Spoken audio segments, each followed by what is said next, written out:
Hello. आजचा आपला विषय आहे can trading make you rich. कारण आजकाल आपण बघितलं सोशल मीडियावर सगळीकडे ट्रेंडिंग चालू आहे. का ट्रेडिंग करून रिच होऊ शकतो का?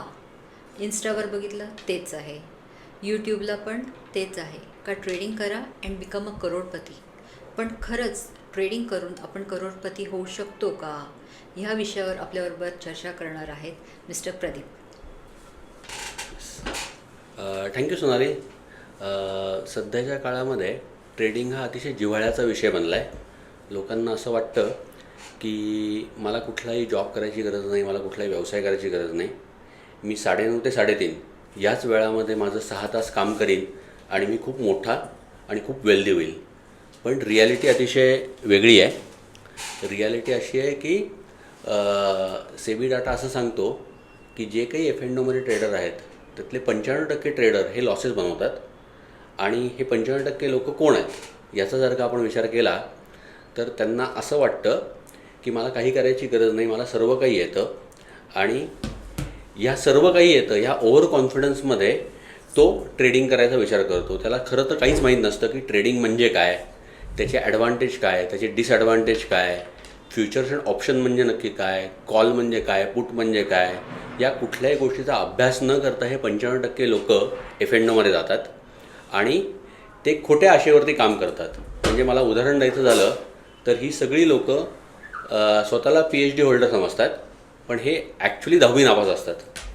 आणि 10वी नापास माणूस जर का PhDचा अभ्यास करायला गेला तर त्याची काय परिस्थिती होईल, ही परिस्थिती फ्युचर्स ऑप्शनमध्ये होती. आणि हे सर्व लोक दाखवतात असं की माझे खूप खूप काही पैसे बनलेत, पण ॲक्च्युली ह्यांनी पैसे घालवलेले असतात. पण हे चार चौघात खूप बोलतात की इंट्राडे करूया, F&O करूया, ह्या सगळ्यामधनं असं होईल तसं होईल. पण ॲक्च्युली जर का ह्यांना विचारलं तर ह्यांचे पोर्टफोलिओ हे लॉसेसमध्ये असतात. पण हे अतिशय प्रामाणिकपणे ॲक्सेप्ट करत नाहीत की माझे पैसे शून्य झालेत. तर ट्रेडिंग कुठल्या अँगलनी माणसाला रिच बनवणार नाही, वेल्दी बनवणार नाही, त्यातनं फक्त लॉसेस होतील. कारण ट्रेडिंग करून पैसे बनवणं हे एवढं सोपं गणित नाही. खूप चांगली माहिती दिली प्रदीप. माझा पुढचा प्रश्न असा आहे का मग हा जो व्यवसाय करायचा आहे, बिझनेस करायचा आहे, तर हे ट्रेडर्स ह्याच्याकडे ॲज अ बिझनेस म्हणून बघतात का? आणि मग त्याला काही कॅपिटल लागतं का? कारण कुठचाही बिझनेस करायचा असेल तर आपल्याला एक बेसिक कॅपिटल लागतं. ह्याच्यावर तू काय सांगशील का? छान प्रश्न आहे. की कारण ट्रेडर लोक माझ्या मते ह्याच्याकडे व्यवसाय म्हणून बघतायत की मला कुठलाही जॉब करायची गरज नाही, मला कोणाची कमिटमेंटची गरज नाही. पण द लाईकली सोनाली सेड की जेव्हा मी एखादा व्यवसाय करतो तेव्हा मला कुठलं कॅपिटल लागतं का? कुठलाही व्यवसाय उभा करण्यासाठी कॅपिटल लागतं. कॅपिटल म्हणजे काय?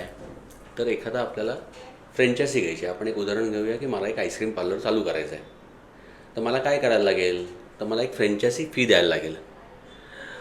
शॉपसाठी जी काही रिक्वायरमेंट आहे की मला फ्रीज घ्यायला लागतील, मला काहीतरी एक छोटं इंटिरियर करायला लागेल, या सगळ्यासाठी मला एक 10-12 लाख रुपयाचा खर्च आहे.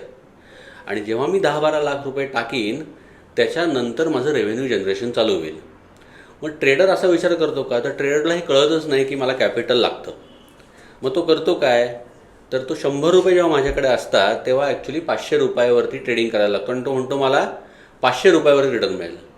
आणि जेव्हा 500 रुपयावरती रिटर्न बनतो तेव्हा त्याला असं वाटतं की छान झालं आहे. आणि जेव्हा पैसे जातात तेव्हा ते 500 रुपयावर जातात, ते 100 रुपयावर जात नाहीत.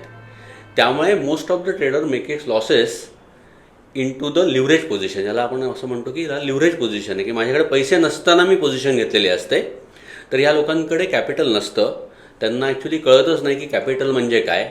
त्यांना कुठल्याही रिस्क समजत नाही. रिस्क म्हणजे काय की तो ओव्हर ट्रेडिंग करतो आहे, की माझ्याकडे 100 रुपये असताना मी 500 रुपयाची पोझिशन घेतो आहे, म्हणजे मी ओव्हर ट्रेडिंग करतो आहे. आणि ओव्हर ट्रेडिंगचे लॉसेस खूप मोठे आहेत, की माझ्याकडे 100 रुपये असताना मी 500 रुपयाचं ट्रेड करतो आणि जेव्हा मार्केट निगेटिव्ह रिटर्न देतं तेव्हा मला 500 रुपयावरती निगेटिव्ह रिटर्न मिळतो. याला आपण असं म्हणतो की ओव्हर ट्रेडिंग करणं. या सगळ्यामध्ये सिक्युरिटी रिस्क आपण ज्याला म्हणतो, की त्याला रिस्कच समजत नाही की अंडरलाईन काय आहे. की माझ्याकडे 100 रुपये आहेत आणि मी 500 रुपयाचा ट्रेड केला आहे, तर मला 500 रुपयावरती नुकसान होणार आहे.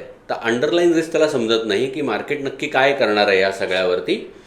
आणि तो ह्या सगळ्याकडे एखादा लहान मुलगा जसं एखाद्या गोष्टीला खेळणं म्हणून बघतो, तसं मला असं वाटतं की ही सगळी जी लोकं आहेत की ज्यांना कुठलंही गोष्टीकडे कसं बघायचं समजत नाही आहे. तर इस्पेशली हे जेन्झीज लोक आहेत ही ॲपकडे खेळणं म्हणून बघतायत की मला इझिली ॲक्सेस मिळतो. मी कुठल्या तरी एखाद्या ॲपमध्ये लॉग इन करतो, मी माझा पॅन नंबर टाकतो, माझा मोबाईल नंबर टाकतो, ईमेल आय डी टाकतो आणि मला असं वाटतं की आता हे खेळणं चालू झालं आहे आणि आता हा खेळ आहे व्हिडिओ गेमसारखा. आणि मग त्याच्यानंतर 3-4-6 महिन्यांनी एखाद दिवशी मार्केट 2000 पॉईंट तुटतं आणि माझे पैसे संपतात. मग पैसे जेव्हा संपतात तेव्हा तो ॲक्च्युली ह्या कुठल्याही गोष्टीचा विचार करत नाही की माझ्याकडे कॅपिटल नव्हतं, मला सिक्युरिटी समजली नाही, मी ओव्हर ट्रेडिंग केलं आणि तो म्हणतो मार्केट खराब आहे आणि तो मार्केटला दोष देतो आणि मार्केटमध्ये कधीच परत येत नाही. तर trading will never make you rich.